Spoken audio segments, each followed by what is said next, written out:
Hey folks, good morning, RB here. And I thought I'll just record this video for you to understand where my head is in terms of the price action next week, right? And based on different levels, what should we expect, for both from SPX and NDX, right? So there are quite a few differences between both right now. So let's start with the NASDAQ here, right? So as you know that Nasdaq hasn't made a new high above the July high, whereas SPX has. So there's quite a divergence between these two, which has been one of the red flag where I've been seeing that the melt up scenario is not very likely, and we are in some sort of either a correction pattern where SPX did make a new high, but NDX did not. But in overall, we are still in a bigger correction cycle, right? That's one part. Or the second one is that we are building a momentum for our next wave up. But before we do that, there is we are making like a leading diagonal sort of a wave, which will correct partially, right? So when I say a leading diagonal wave, we talk about one, two, probably a three, four, and a five, right? So that's where above I have mentioned in my post that 19643 is kind of a important level, right? And if we start dropping below that level, then we have a larger problem because deeper it goes, difficult it would be for it to kind of make a new high. And we potentially will start looking into something like that. Okay, probably it's not going to do this leading diagonal or sort of a wave, but instead this was just an A, B, and C, and now we are doing some sort of a one, two, three, four, five, right? So that's where the correction expectations will become deeper. That if it starts breaking below and trading below 19643, then we are looking at this as wave one, two, three, four, five, something like that. We probably may have a little bit more dip here, right? So something like this, that this was a wave one drop, we have a wave two pop here. After the election results, we see another huge I'm sorry, huge dip, and then these five waves forms, right?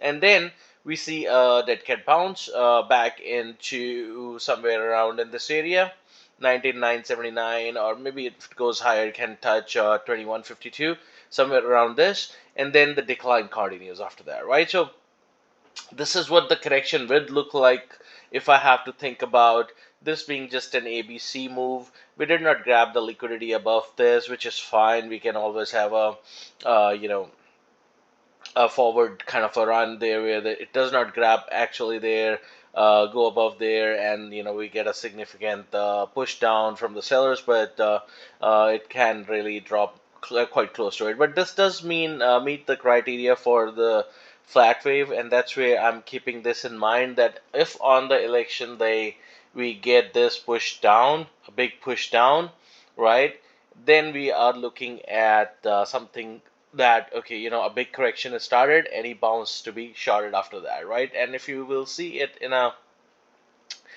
shorter time frame, this is how it is going to look like as well. That, okay, if you probably had wave one down here, now you're building a wave two where you will have some sort of a bounce here on Monday and Tuesday like this, and from there, if it's resisted here, then the decline can start. The bounce can be something which can close the gap, considering there has been a news on NVIDIA being added to Dow, so that's going to pump, and if that pumps, but probably QQQ is going to pump as well, right? So you'll have this sort of a move up there, make this as one, two, and then election is going to give you a big dip down, right? So that would be making wave one, and then maybe with FOMC, or later after the news of the election is digested, or whatever happens on Tuesday night, you get another bounce back up, comes right back here into this range, somewhere around 61%, 78%, and then the further declines, right? So So be ready for this kind of a scenario if that happens. Basically, this remains your line in the sand that the index should not cross above around 2350, somewhere around that, or potentially 2400. Let's mark that as a line in the sand. As long as you stay below it, bears will have control, right? So you get this wave down after the election. Even if you're not trading the election, you pretty much know that we are not making a new high anytime soon.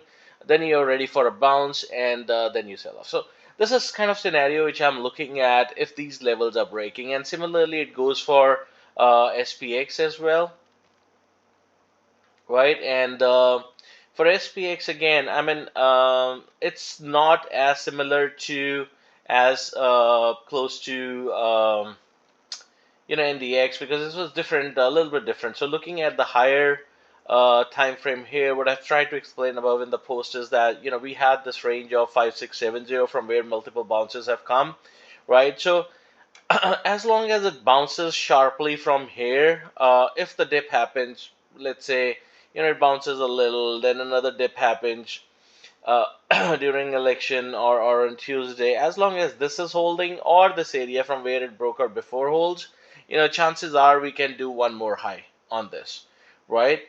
Will it mean something different on NASDAQ? I don't think so. I think 19643 should hold on NASDAQ as well in this case, and that can pop back up for the new high, and this remains the case. But if let's say we just kind of chop around here on SPX, let's say we make another high of some sort, or we chop around this range below 5760 or 5775 on Monday and Tuesday, then there is a chance that during the election we see another sell. We see another sell, we go and touch somewhere lower into the 5600s, something like that, or maybe a little below, then bounce back, and then make those five waves. Right, if we make those five waves, then the bounce back again is going to be into the same range of 5760, 5775, the number that we were looking on Friday where it kind of bounced into, right? This will become the resistance, and then we are looking at further down moves after that, right? So that's quite a difference. I mean, at all cost, if bull wants to stay in control, we just want to see these levels. If the bottom is not in last Friday, these levels to hold, and then the rally to make new high. New high again is not gonna be like it will keep going up. Even if the scenario that I described for the sell doesn't happen, new high is gonna lead into another sell-off event later on, right? Whether it'll be a sell-off to 5400 or lower, that we will discuss when we get there. But if we get these five highs, wave high, then we are looking at 1 2 3 4 5, and that needs to be sold off with coming back to the golden zone again, somewhere around 61% around this, which I think will fall somewhere around 5400, right? So this is a sell is coming. The question is whether we will get a new high before that, or the high is already in and we are already in the correction pattern. And the levels that I shared above in the post is kind of a guiding light to understand, how this can move forward.